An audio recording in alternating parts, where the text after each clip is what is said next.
Running Sentences presents The Drawn Out Fight, Part 8, Nightmare. A fight breaks out, and as Fast deals with that, the group tries to find the source of what's causing the oddities all around here. This is a work of fiction. It is inspired by the manga Trigun. It has a lot of similarities to that series, but it has also created something uniquely different. If you wish to classify this as a fan fiction, that might be what it is best described as. This story is written and narrated by Michael Honoré.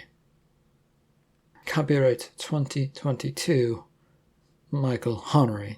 All rights reserved. The crunch of crystals from who he had hoped was Georgina Pag made a bit of noise and plunged the room into darkness. A cold chill went through him as he heard the growl to his right. A glance in that direction saw two yellow-looking things that may have been a set of eyes. He couldn't tell. Miss Pact. "You have come to your doom?" "Have I? I was told you'd gotten away from Rapier. Was I lied to, or are you okay?" "No one leaves his presence without death. You should know this truth." "Well, I have escaped his presence without that happening to me, so no, your little proclamation holds no water to me." The darkness that wrapped around him provided no insight into where she was. Her voice was bouncing from left to right, and then behind him, the set of yellow eyes, if they were eyes, had disappeared, and Vas was trying to keep himself calm by taking in a few breaths each time he had a new thought. Were you human once, were you once human, or were you always a dull creature? What are you, Miss Pact?" "It doesn't matter, you will soon sleep." Having rested one of his hands on his pistol the second he'd come in, he now unholstered it, and shut his eyes as he fired, hoping the blinding flash would cause some problems, as well as the deafening noise would at least rattle her. When it went off, he backed his way towards the door, which he knew was behind him, and he bumped into it a second later, trying to get the door handle open as he opened his eyes, a loud hissing noise following him as he stumbled his way out. He went through the hallway and found himself in an empty living room, though the room was dark, and this whole space of the house felt like it had fallen into the same darkness he'd found in the room. His only guide was the doorframe out of the house, which was in fact well lit. "You want to know about your brother and then you run away? That isn't nice." Few things are nice these days, especially when a mass murderer is getting dolls to kill people for him.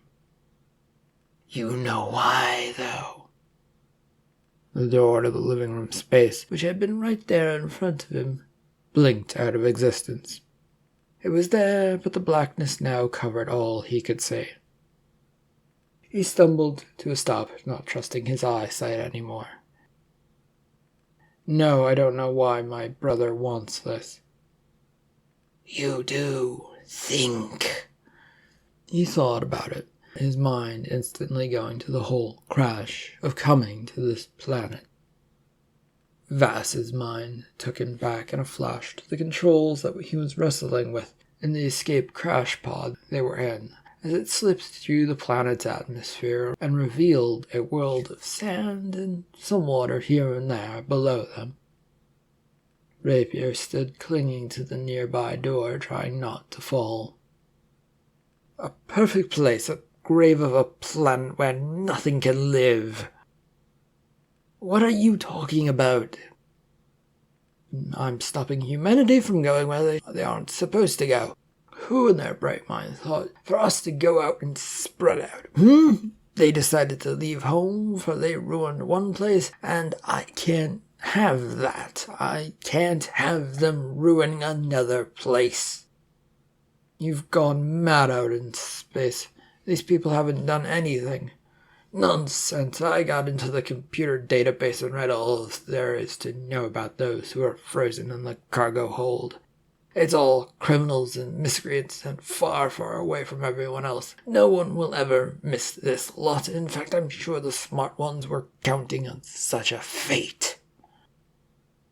You don't think people can change? His brother made his way carefully over to him, grabbing and grappling at anything to make sure that he stayed upright, and then tried to grab the capsule's yoke, which Vass had been trying to get it to even out. Rapier's hand slammed into it, pushing against it so that it would point the nose back downwards. Nothing ever changes for the better. They will ruin this place just like they ruined the one before and probably the one before that. The ship had begun to spiral out of control with the systems locking up as the controls snapped in Vass's hands. All he could do was stare at the warning lights and listen to the computer. Warning, crash imminent, brace for impact, survival chances slim, brace for impact. The presence and speed they were getting at was being a bit much as they streaked across the atmosphere and then across the sky, bouncing and tumbling and falling in a terrible manner. Vass briefly wondered if they were going to get thrown back out into space, since they were tumbling about in the atmosphere and the sky seemed to intermingle so much here. But with everything pounding on him, he was slipping into unconsciousness. The noise and the lights continued to show issues to him before it all slipped into darkness. There was a soft beeping noise that brought Vass back to life, and he blinked as he tried to figure out what was going on. There was also a soft red light about the cockpit, but he could see little else, nor could he see his brother. Weakly, he got himself untangled from the mess of the seatbelt that had kept him in place, and looked about at the wreckage of the cockpit before him. There was little here, and it all seemed broken. He decided to try and get out of here as soon as possible. Minutes passed before the door out finally popped out with all the force that Vass could muster, and tumble out after it. A cloud of sand and dust kicked up as he fell out and then panicked a second later, since he didn't have a spacesuit or a helmet. Shit. Oh, the air here is unfortunately well suited for humanity. I can only hope that it gets hotter than hot, and no one will be able to survive here as a result. Rapier emerged from the capsule, looking wounded but still able to stand on his feet. Half of his face was a mess of blood, but Vass couldn't tell if his face was messed up or if it was just profusely bleeding from a scratch on his forehead. Why are you doing any of this? I made it apparent enough the last time you asked. Kill humanity. Stop the virus that these constantly breeding creatures from spreading out far beyond their own means. Every creature from virus to humanity, all they want to do is replicate. That's everything that every creature has ever done that we know. That is not an excuse to destroy them. Fine, they try and kill things that could kill them. They only see themselves as the dominant species with no equal, and thus can spread as far and wide as they please.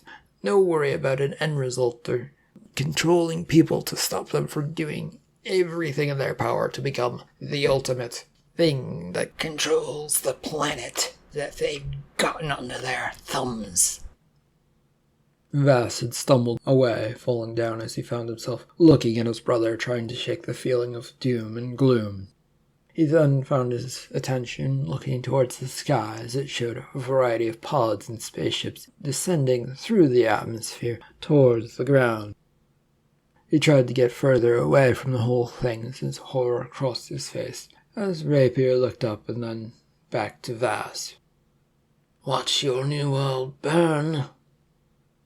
Vass scrambled about, trying to get up as his brother walked past. But this drew Rapier's attention, as Vass had gotten to his feet but stumbled back to the ground, hearing a loud banging noise, and suddenly a shock of pain had hit his abdomen. Vass opened his eyes and found the black room in front of him with Georgina packed nearly in front of his face. In each hand she had large cleavers, each of them millimeters from his neck. The people that died. He wants people dead. Yes, and you are in the way. No, I'm not. The only thing that was ever in his way was himself. 2 loud bangs followed, staggering Georgina as she dropped her weapons, the look of relief passing over her eyes as she fell over and stiffening as she went. Vass holstered his pistol, and then, when he was sure that the doll was dead, he leaned over and began doing his usual, crumbling away the chest compartment to grab out the only gem that was left in there. He crushed this, and it caused the darkness in this living room and probably in the house to fade, and he could now see a door again. The cold, late evening air was a welcome sign of life to Vass as he stumbled out of the house, looking for signs of his friends, Ori and Mary, who were in fact standing there right in front of him. There was no sign of Fred, though, and they both appeared to be frozen in place. He hurried over to them, grabbing a hold of Mary, who was the closest to him. "What's happened here?" She snapped out of the dazed-like look and shook her head. A further look about her had her pointing off down the road. "Fred went that way, with a figure in a long cloak. There was nothing to see where she had pointed, and since she also seemed to be coming around, he let go, as he began to move that way. "Georgina's dead. I'm going to go see what's going on with Fred. Get Ori, snap out of it, and find some place decent to hide for now. I'll be back, I guess. Or, do what you do." As he stepped away, Vass kept an eye on her, since she didn't seem to be moving yet, which was a good thing and a bad thing. It would allow him to go without complaint. It could also lead to one of Rapier's goons catching up to them and capturing them if they just stayed frozen. But a cloaked figure? Didn't sound like his brother, but there was a chance that it might be, and if there was a chance it was his brother, well, he had to go after that. "Go and get out of here already, please." Vass ran down the road, looking here and there, searching for any signs of Fred, or signs of life, since everywhere he looked around here, it was empty of people. House after house and hut after hut went by, and with some mud shacks with a few wooden supports grotesquely covered the ground, and sometimes into the road itself, forcing the road to go around it. "Fred, Rapier, who is here? Who is trying to draw me out?" A rumble of noise to his right made him flinch, and he looked over. A little shack fell over, revealing a figure standing amongst the rubble with something in its hand. It was human-shaped, but it was dropped when it spotted Vass and turned to him. "If it isn't the person who shouldn't have gone to leave Blackrock, I guess we can straighten out that matter right quick." To Vass, the voice sounded familiar, but he couldn't quite place it. He definitely had heard it before, and stared at the slightly round shape that was bathed in shadows, but still slowly approaching him. "Are you having trouble remembering me? After all the efforts I went through to help Smitten kill you." The shape emerged from the shadow, a rather large female one, and distinctively like the hotel and barkeep who he'd come across recently. Vass still narrowed his eyes, his hands going for his gun but not pulling it, as he waited to see what she was going to do first. She fully emerged from the shadows, and now revealing who he remembered to be as Maggie, the barkeep and hotel owner at Black Rock. "I have no business with you unless you're dealing with Fred." She continued her lumbering approach steadily towards him. The only good thing he could make out was that there was no weapons on her. A sight that he didn't trust, since he was sure that she was a doll, and they never went far without such a thing. "I've got no business with that double-crosser. In fact, I think I saw him go off down the road to be dealt with by one of us. He should be dead by now." I don't believe you. That's too bad for you. Now let me strangle the last of the life from your neck. A quick step was taken by Maggie as she dove for him, hands out, ready to grab at him and his neck. She, however, was slow with her big body, and he pivoted to the side, hoping his momentum would carry him away from her. Maggie's hands would grab at empty air where he'd just been and then turn to look at where he was now, spitting in his general direction as she flew a second later a few feet away, but still on her feet and slowly turning to him. Oh, I am going to enjoy this. I haven't had a chance to pick something apart all the way down to the bones in a long time. Thank you, Rapier, for sending this sacrifice my way. I will repay you with all my might. She swung at him again, driving forward with her arms out, ready to grab at his throat. He took a step back and waited, hoping she would manage to grab him this time without realizing that's what he wanted. With a thud, their bodies collided, and her hands grabbed and grappled around his neck as he took aim with his pistol, hoping that falling onto his back wouldn't jar the gun loose from his grasp as he took a few shots into her. The sight of a church he'd once known and collected lost souls in hurt Fred. He could only stare at the site and the grave markers that were mostly toppled over in the nearby graveyard. Panic flared through him the second he'd seen the Mad Butcher, and against everything in his mind, he'd taken to chase off after him. While he'd kept up at a decent speed, the doll had soon vanished, and he found himself in front of this site of all places. "You wanted me here, I'm here." "You killed what you shouldn't have." The growl came from behind him and unnerved him, but he stood there, not moving. His hands went inside his jacket, reaching for the many pistols he had. "I killed so that I could get back at you and finish what I wanted to start." "The truth arrives. Good. Do not do it. You do not have the strength to kill me." Fred spun around, firing off a pistol, while trying to keep his other hand hidden. His shot would go wildly wide. There was no figure there, and his shot would only meet air and then kept going. "I raised you, I brought you up to kill, and you think you can take me on?" "Yes, I do." Ha ha ha. The twinge of metal vibrating against the air came near to Fred's left ear. He held as still as he could as it came to a stop, just short of hitting him. "At the very least, you've grown brave, admirable, but foolish." Fred closed his eyes, listening as best he could.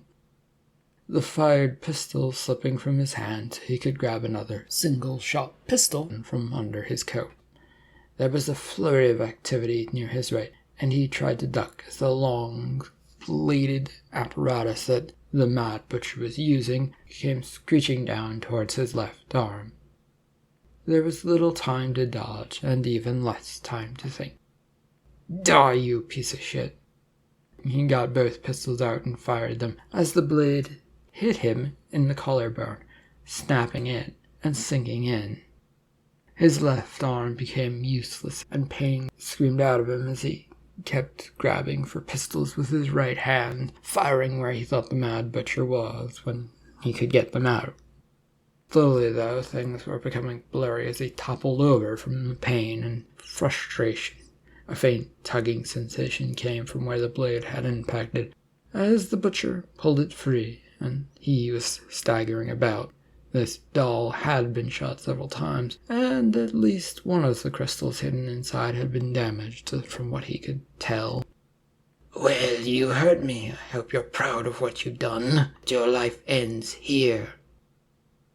The long sword arced up into the air, getting ready to pummel its way back down onto Fred's mostly lifeless body that was now falling to the ground of its own accord. A poor idea on your part not to pay attention. The sound of a gun cocking and then firing echoed about the empty road. The wood fragments that made up the Mad Butcher's head splattered across the road as its body dropped to the ground, sword falling from its grasp. "Did you get it?" Mary came from her spot around a nearby house, gun pointed and ready for any action. She spotted the mostly destroyed Mad Butcher and Fred lying on the ground in front of her. They were but a few feet away from her. Ori held a shotgun and was behind where the Mad Butcher had been standing. Her gun smoked as she looked down at this figure. "We have to destroy the gems, right?" "Yes, as far as I know, that's what Vass said." Ori cocked the gun again, stuck it into the open abdomen of the wooden creature, and fired. The gems easily showed, and she was fired at them repeatedly, cocking her gun again and again, to make sure that they were all destroyed. "Where did you get that gun?" I found it as we were trying to make our way here. Then shortly after we spotted this butcher person. Doll, I guess." They both moved towards Fred, reaching their hand out to see if he was still alive. Ori for his wrist and Mary for the neck to see if there was any pulse still left. A stiff coldness was already crossing over him as he lay face first in the dirt. "Shit, I don't think there's anything we can do."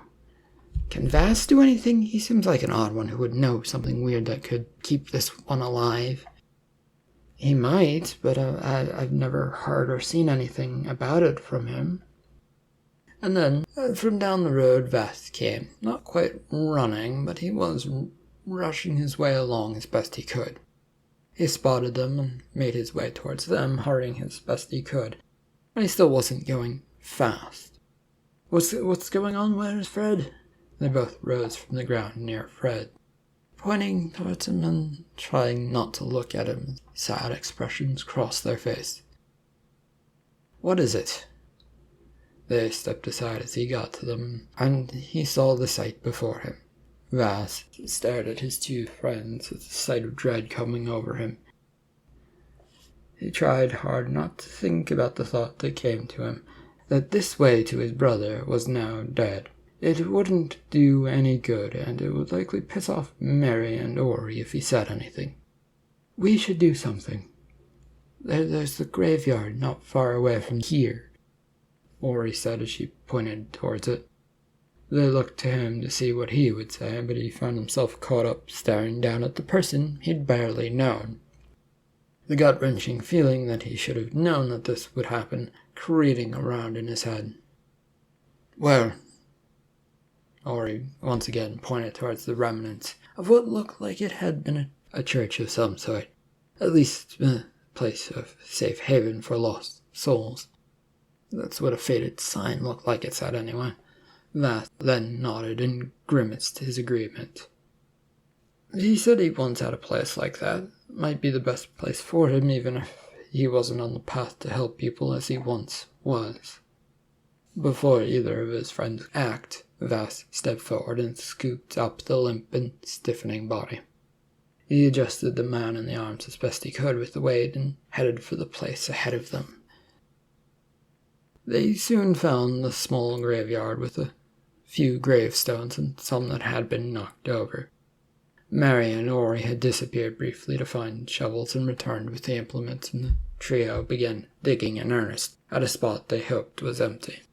4 feet down, they stopped and laid Fred down inside of the space. "Is there anything anyone wishes to say?" The silence that followed made them all feel like speaking up. Vass felt responsible for this whole mess, but no words were coming to him, and Mary, who had said this before, decided to toss in a handful of dirt. "May you rest in your quest for peace. He fought to help us, and that deserves to be remembered, I think." Ori tossed some dirt in as well as soon as those words had left her mouth, and she turned away quickly and was gone from sight. "You should make sure she's all right, Mary. I'll finish up here." His friend nodded and passed by quickly, her hand brushing past his shoulder and back as she hurried away. When they were gone, he knelt down to look at the hard-to-see body in this moonlight. "I didn't know you, and I didn't like you much. But I'm sorry you're no longer here, both for my own personal reasons and because you deserved better. I'm sorry." He rose from his kneeling position and took up a shovel and began dumping dirt into the grave. Quite a bit of time went by before he finished, exhausted, sweating, and patted the dirt down a bit. There was no cross or marking for the grave, which bothered him, so he went and found a piece of wood, which he managed to find, and then also found a piece of chalk inside the church, which he scrawled the name Fred on and stuck it into the ground in front of the grave. "Rest easy, your job is done, I suppose." Vass then took off in the direction he'd last seen Mary and Ori. His journey to catch up to his friends took him back onto the main roads into town. Here, life was normal, with the late-night life wandering through these roads.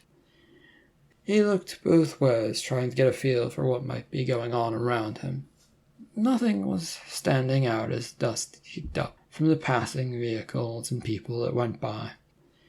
Not able to see much across the way, Vass hurried down the sidewalk, making his way down it. Psst, hey! The noise surprised him as he passed the alleyway and went a few steps beyond. The feeling to Vass was that it was aimed at him, but not by someone he knew. He stopped and turned to look to see who and what it was, but beyond the alleyway there was nothing to see. After a second of thinking about it, he went back over that direction. This dark alleyway had only the briefest of glimpses of light shining down in the form of nearby windows from above. Vass could see a smallish figure hidden near some boxes, but it was not someone he was familiar with, and he guarded himself carefully, reaching for his pistol but not pulling it out. He wondered if he'd made a mistake for a second. "Yes, I wanted to talk to you." "Okay, who are you?" "It is not important. I need to know where Fred is." "He was killed by a creature who is inhumane not that long ago. Why do you want him?" "Shit, who?" "The Mad Butcher, from what my friends told me. Can you please answer my question?" "I was working for him to find you." "And why would you do that?" "To keep track of you and save you from everything." Vass took a few steps closer to this figure, who scurried a few steps away, trying to keep hidden in this darkness. "You're working for my brother. How else would you know about me?" "There are plenty of ways. The governor is one way. Your brother is another. I work for all people." "And are you a ranger, somebody undercover, officer, police, what?" Golem spit off to the side at the mention of cops. "A less useless group who doesn't know anything about anyone." "Fine, you got your knowledge about Fred. Now, unless you know something about my brother, please leave me alone." He turned to leave, but a scatter of steps from the small creature caused him to stop. "Is there something else?" "What is it, little person? Stay where I can see you. And why are you staying? What do you want?" "There is someone who would like to see you." "Who?" "Governor Perky." Vass thought about this, regarding it in his head. It wasn't who he thought was going to be said, and that caught him off guard. "And why does this governor, if he is the leader of this part of the planet, want to meet me, and what is all this about?" "I'm only here to pass along a message. I don't get told shit by anyone." With deep curiosity, Vass regarded the man, trying to figure out what exactly was going on in its head. It didn't exactly sound trustworthy. "If I am to follow you, there are two things I need to know. Do you work for my brother in any capacity? And what's your name?" The small, hunched creature seemed to growl a bit, and didn't look like he wanted to answer. "The name is Gorm. As for who I work for, it is myself, to escape this hellhole of a planet. Nothing belongs here, and yet it is here, cursing me to be like this."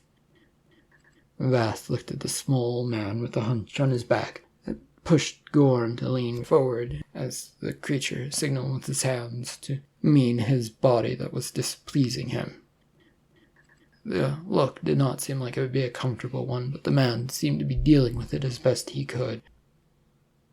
I'm not sure what that last bit has to do with anything, or why it might convince me to believe you, but if I were to go with you, what do you have to show that will make me believe you're keeping your promises? My word! That isn't much.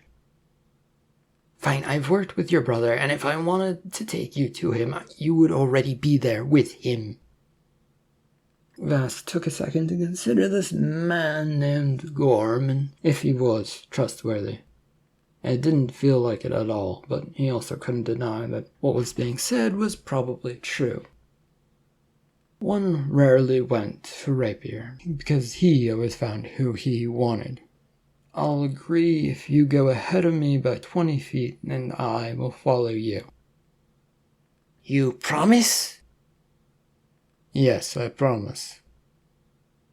The figure of Gorm moved past him in a hurry with a nod of his head and a waving of his hand to follow him. Back out on the road, Vass did follow this figure the way he'd originally been going. There weren't many people out and about, but there were a few drunks and those plying their trade of sex still were out and about. Vass shook his head several times as he followed the straight line of the road until they came to one of the grandest-looking hotels he had ever seen. It had a castle-like exterior made of stone that towered over all things around it. The hunched Gorm went in right through the front door, not bothering to wait for him. The quiet, barely lit lobby he entered was not a friendly-looking place, as two burly guards were right inside the door. They both put up their hands to stop him from going any further. Who are you? I'm Vass. Business here? I was following an associate who said someone wanted to meet me here. One of the guards cast a glance back towards the mostly empty room. We don't see anybody. Who are you coming to see? Reportedly, Governor Perky. I was sent here by a man named Gorm. He said he was here, or, well, he came in here anyway. What do you think, Clark? I'll ring up and see what's going on. The one who looked back moved off to the nearby hotel reception desk, where a frightened-looking worker was. The phone was pushed over to this clerk, who picked it up and began the process of calling somebody. What's your name? Vass. Simply Vass. No other name than that. Are you guards for the governor? Yeah, there've been rumours someone want to kill Perky, so I job to stop that kind of thing. Clark had returned with a rather hard look on his face, and growled something that Vass couldn't make out.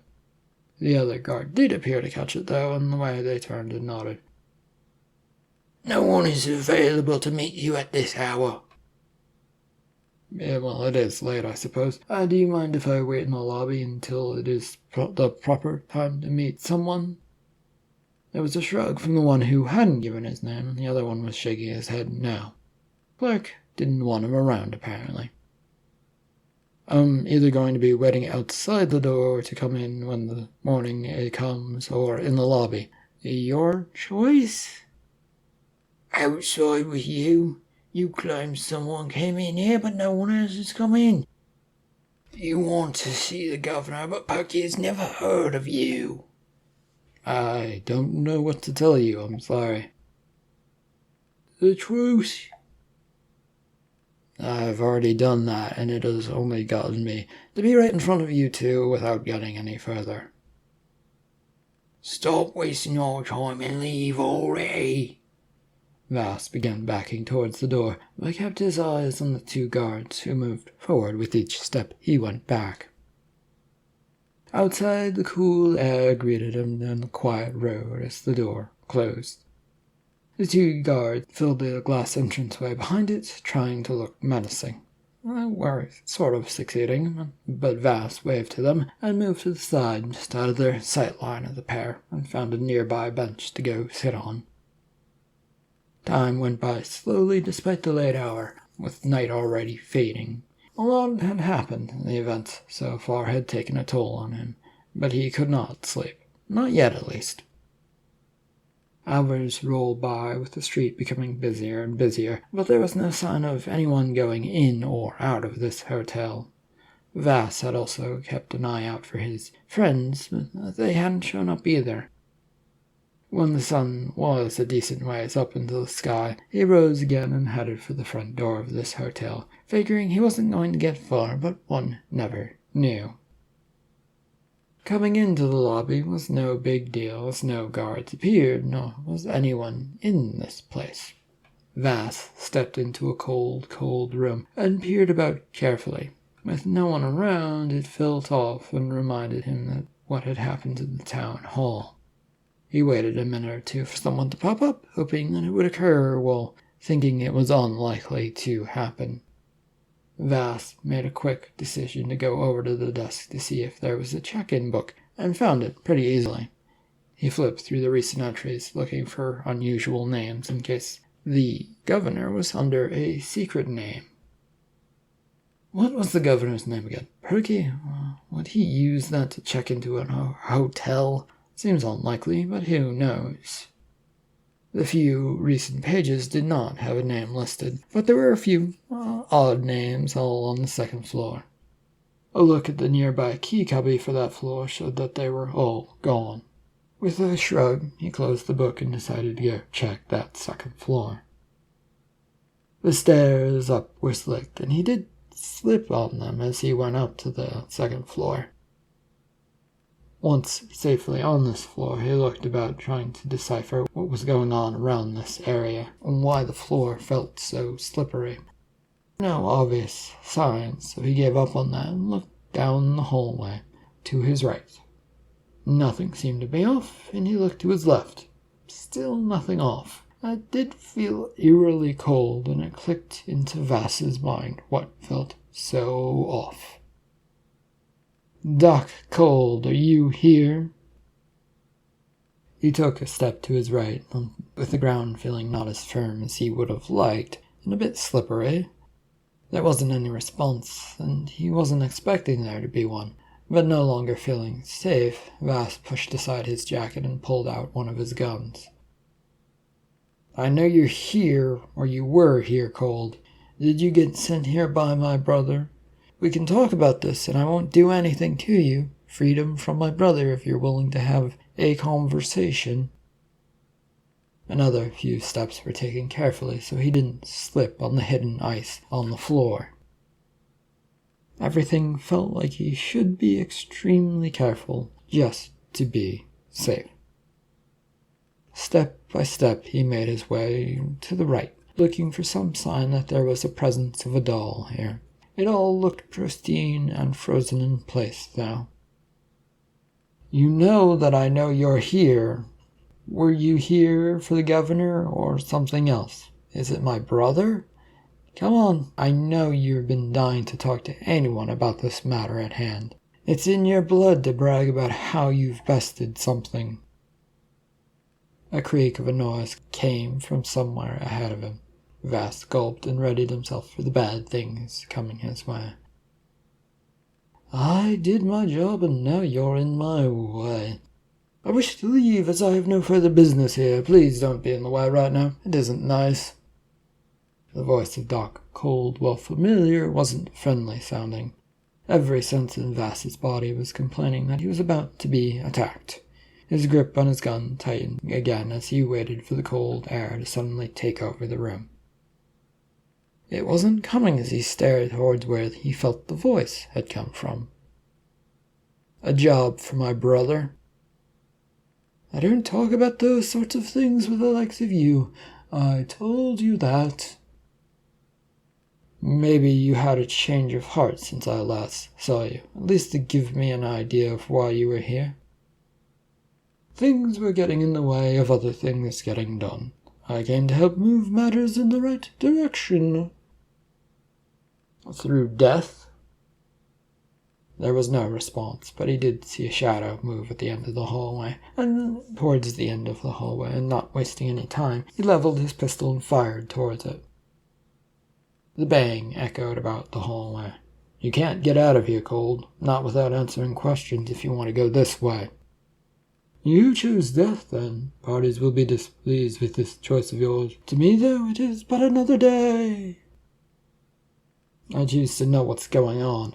My brother wants death, as do you, apparently. What I want is for the world to be given a damn chance. Cold air now began spreading from the end of the hallway, so Vass shot his gun in that direction, trying not to hit anything other than the wall. The desired effect of stopping the spread came instantly. If you're going to stop me, you're going to have to start shooting to kill me. We shall see. Now, are you going to spend forever hidden, or are you going to run away scared? Your own life is on the line if you kill me. How did you come up with that idea that if I killed you, it would somehow boomerang back at me? Doc Cold came out from the side, holding up his hand as it dripped frozen water off of it. My brother hasn't killed me yet, so he wants me for something. And if you're working for him, that means you're bound to his words. Can't kill shit if it goes against his will. Well, that's where you're wrong. He didn't say anything about you. Vass shot twice towards Doc Cold's hand, trying to stop him from doing anything. There was a sudden, heavy cold feeling that made Vass's muscles tighten up to keep warm, as the bullet nipped at Doc Cold's finger, and the other one was just off, missing completely. Cold winced from the pain, but he kept his hand up. Well then, I guess we both might wind up dead, then. He fired the pistol again, which was met with a click from the hammer, which he frowned at. Either he was out of ammo, somewhat unlikely, or a misfire was now stuck in his gun. Moving was not an option in case the thing went off, but it was getting harder to hold the gun. A harsh, frozen feel had crept across the metal. My powers are greater than any gun. Water beats bullets all day long. I don't think that's how that works. It is, and now you will be frozen forever in place. The air got colder and colder, but he held on to the gun, waiting and hoping that it was a hang fire. Death doesn't come easily to me, nor will I stay frozen for long. You would have to stay here for a long time for that to work on me, I think. I doubt you have time to sit around and spin your magic. Think all you want. With a bang, the gun went off. End of Part 8 of the drawn-out fight. Thank you for listening.